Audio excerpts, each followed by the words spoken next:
Street, 1022. 13, Sergeant 1 Essential. Your call okay. Hey, we just released our merchandise store. In it, you're going to find 3 absolutely killer shirts. We're only going to release 3 right now. It's our way of coming out and introducing ourselves to the world. But these 3 shirts absolutely rock. They're going to be flying off the shelves. Now, police have a way of taking that word blue and putting it to everything that represents them, such as back to blue, blue and blue all the way through, and whatever other nursery rhyme they can think of. We just added a little more to it, and which is more reflective of what's going on in society today. Corrupt cops, they hate this shirt. They hate the shirt. So, anybody out there that wants to really draw attention to the problem, and for you auditors out there filming, you put the shirt on, you're going to get your attention. You're going to start the discussion for sure. Fighting police brutality, it's not a one-man show, and we're going to need your help. So, brutality shirts, the only place you can get them is here in our store. Brutality is a trademark name. We did that to protect it. The money that comes in as a result is not going to line anyone's pockets. It's all going to fight police brutality. So we need your help. We need your support. Check out our store. Get your merchandise, get your hats, get your decals, view our videos, subscribe, share them. Find us on Patreon. And like I said, the auditor's job, it's to expose police brutality. Our job is to end it, but we need your help. Check out our store right now. Thanks.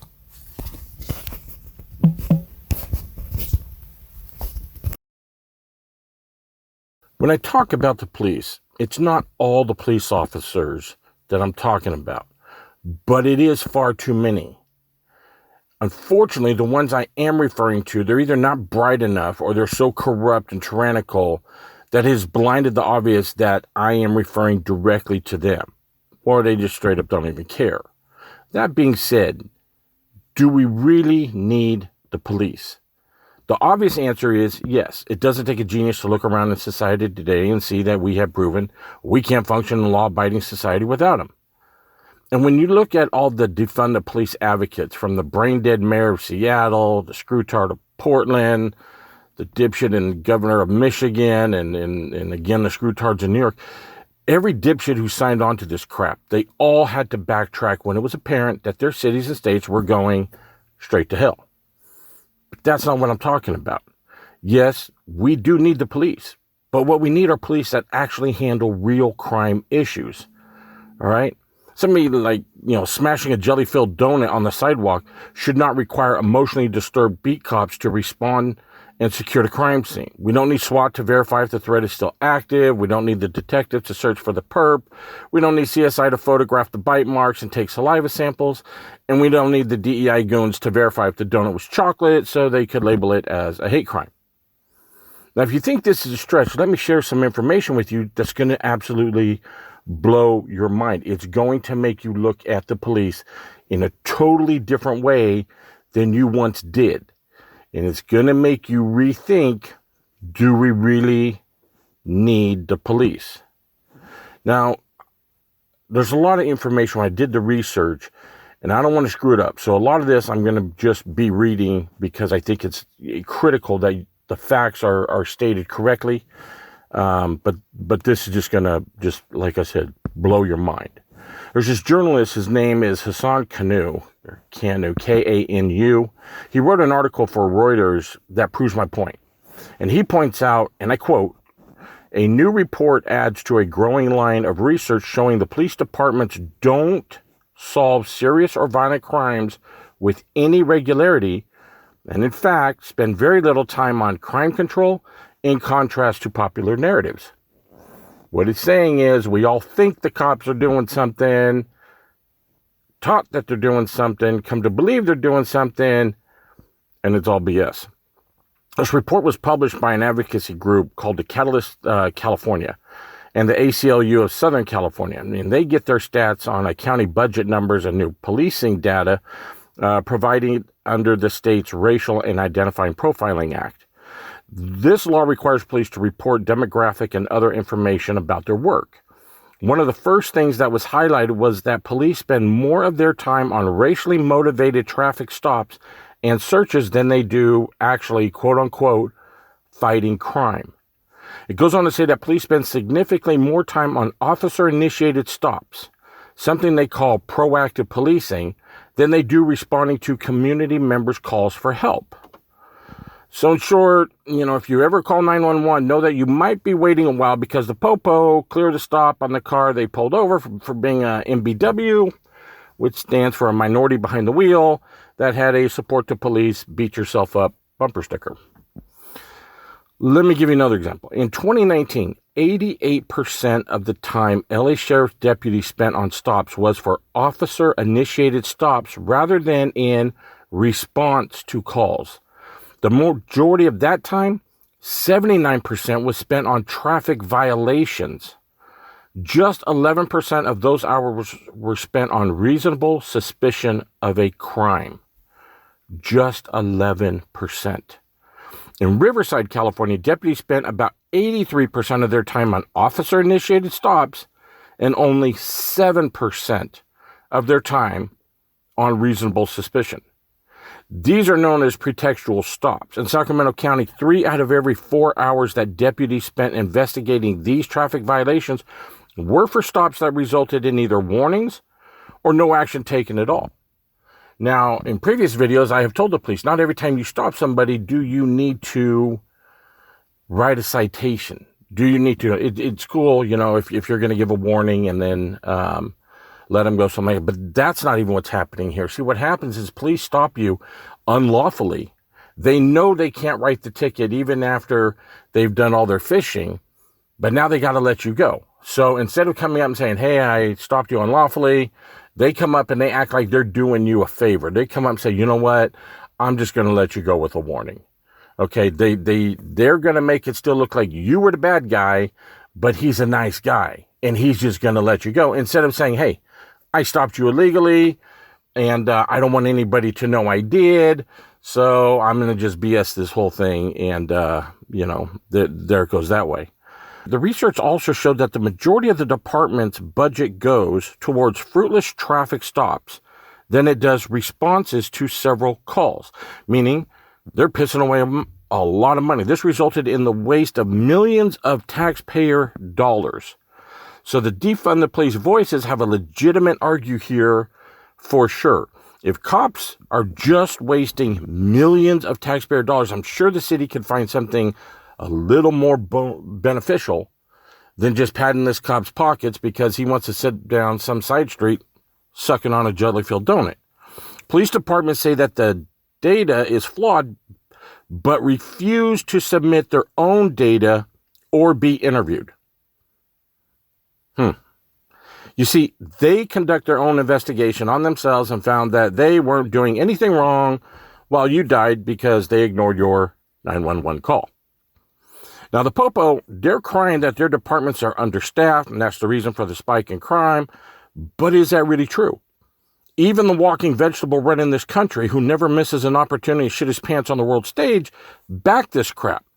No surprise, the same idiot that can hide his own Easter eggs, wrap his own Christmas presents. He's too senile to be prosecuted, but he can still run the country, but that's for another time. But here's the truth.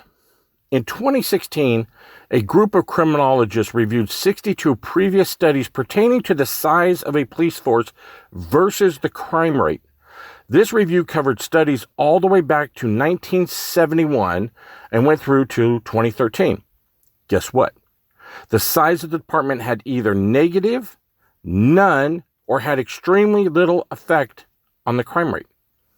It wasn't the size of the force that mattered. It was the way that they policed that had the most positive impact. Again, imagine that. Doing away with the tyrant thug mentality in cops who regularly engaged in brutality is what made the crime rate go down. Who would have thought? For the geniuses that think this course of action wouldn't work, and they're in the comment section, Explain to me the effectiveness of our elite, minimum-sized military units like the Green Berets and the Navy SEALs. Our enemies would beg to differ, especially those who pissed off our Special Forces guys who put the word fun in funeral. Now brace yourself for the worst part. 2 professors from the Wharton School of the University of Pennsylvania's Legal Studies found that over the past decade, quote, consistently less than half of all violent crime and less than 25% of all property crime were cleared, unquote. Another university law professor named Shima Bowman wrote in a 2021 law article that police, again, quote, have never successfully solved crimes with any regularity as arrest and clearance rates are consistently low throughout history, unquote. Shima goes on to say that police have never solved even a bare majority of serious crimes, including unalive, SAs, burglaries, and robberies. Law professor Barry Friedman agrees with the findings, adding that actual, quote, law enforcement is a relatively small part of what the police do every day, unquote. Friedman says that studies have shown that the average law enforcement officer spent 1 hour per week responding to crimes in progress. What the hell? 1 hour per week. And we're talking cops that are doing 40, 48 hours a week on average. And they're actually responding to violent crimes 1 of those hours. 1 of those hours. Even the FBI's own data shows that in June of 2020, just 4% of an officer's time was devoted to violent crime. Just 4%. We get rid of the cop, we only have to tolerate a 4% increase in violent crime. Everybody carries a gun, we don't have to worry about any of it. So in short, it appears that many of the cops in your local police department are a bunch of scared, tyrannical, glorified meter maids. You see it all the time on the YouTube channels. Someone calls about an auditor or someone with a camera filming in the public, and anywhere from 3 to 10 cops will show up, stand around trying to intimidate the individual or infringe on their rights while women are being essayed, carjackings are going on, homes are being broken into, businesses being looted, drive-by shootings are taking place, and unaliving an innocent person happens 1 block away. 6 hours later, the police will clear the call and then stroke each other on how brave they all were. Try to find just one video of a police officer handling a non-threatening, law-abiding citizen call by themselves, and I'll show you 100 when the whole damn department showed up. So why is this? Are these reports biased or are they accurate? I went and asked police officers that I know, quote-unquote, off the record, and it's true. They all agreed, 110%. First, they do what is called a, quote-unquote, slow roll, because they either do not want to show up while the fun is still going on, require them to do their job, engage the perp, save lives, shoot at a manned vehicle because an acorn fell out of a tree, or because the first cop on the scene gets to do all the paperwork. Now, I have a buddy, he's a retired cop now, who says that on many occasions he would be 10 minutes from a call and 2 to 3 officers would be in the vicinity of the call. And he would still beat them to the scene because, as he puts it, they were scared, lazy little bitches. Many cops, especially the ones with 5 to 7 years left before retirement, they're just going through the motions until they can collect a pension. They're doing as little as possible in the hopes that by doing so, nothing will interfere with them reaching that goal of retirement. Every officer I talked to agreed with him that most cops in their departments were scared and didn't want to respond alone. But they did disclose something else I found really interesting. Many departments instruct their officers. The top brass instruct their officers, quote unquote, off the record, to prioritize engagements that generate revenue for the city. Violent traffic violators going 5 miles per hour over the speed limit, someone, with sinister intentions about their delinquent car registrations, the ever-aggressive old lady, who's jaywalking. They also want officers to slow roll to legitimate crimes in progress because it reduces the likelihood of an officer getting hurt if they arrive after the fact, or get involved in a shooting, or getting the department sued. Now, I know this is true because my own 80-year-old grandmother lived across the street from a lady in her late 90s. My grandma sees this man climbing through this lady's window in the middle of the night. She calls 911. No cops came. She called again and was told that the officers were busy.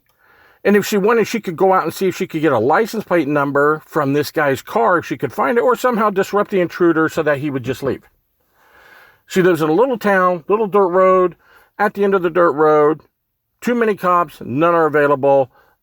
Ma'am, why don't you go outside? That way the perp can say, oh, look, a witness, somebody who can identify me. Let me unalive her too. Now, on the flip side, I don't think cops should engage in anything not directly related to real crime. All right? I'll say it. Absolutely. I don't think cops should respond to a home when Junior and his parents are having a problem. All right? Go get one of your crisis counselors. Go get them. This ain't the first time Junior's told mom and dad what they can go and do. And, just because they're pissed and he's upset and whatever. No, this is not a cop issue. This is not a crime issue. You guys advocate for all these crisis counselors? Go get one. Let them deal with it. I don't think cops should be dealing with domestic violence issues. All right? First time this clam got her butt whipped by some clown, all right, she's a victim. But every other time she's a volunteer. All right? You having problems? Go see a marriage counselor. Go see a relationship counselor. Go see a therapist. Go get your crisis counselor. But leave the cops out of it. Okay? They're not, because the other thing is, this clam, and it's going to happen 9 out of 10 times, she's going to refuse to press charges. She's going to turn her anger onto the cops. She's going to get right back into a relationship with this guy. It's a waste of time. It's a waste of money. It's a waste of everything. No more. Domestic violence, call a crisis counselor. And go with that. I also don't think cops should be responding to someone with a camera in a public place. When someone calls and says, oh my God, there's a guy with a camera in public. 911 dispatcher should say, you know what, lady? It's a constitutional right. He gets to. He's allowed to. It's legal. Piss off. Learn the Constitution. Bye-bye now. That's what it is. Now, I want cops responding to urgent emergency calls only. I want the unalives, the attempted unalives, the drive-bys, the carjacking, the essays, the looting, the burglary, robbery fights. I want real crime dealt with. If that means the cops are sitting on each corner just waiting for that crap to go, okay, that's what I want them to do. I don't want them wasting their time with all this stuff, traffic stops and fishing expeditions and all this other kind of crap. I want cops. So the answer isn't more cops. The answer is that we need real cops. Cops that understand that a positive relationship with their community reduces crime. Not getting everyone to hate them because of their above-the-law tyrannical action reduces crime. Getting the public to like them, trust them, and support them reduces crime. So no, we don't need the police. We don't need more police. We need better police. That's it, brothers and sisters. Remember, brutality, hey, we need your support. We are not about exposing police brutality. We're about ending it. But we need your help. We need your support. Like and share our videos. Support us on Patreon. Visit our merch store. Go get your shirts, the ones that everyone loves, because corrupt cops hate. I'm out. Bye.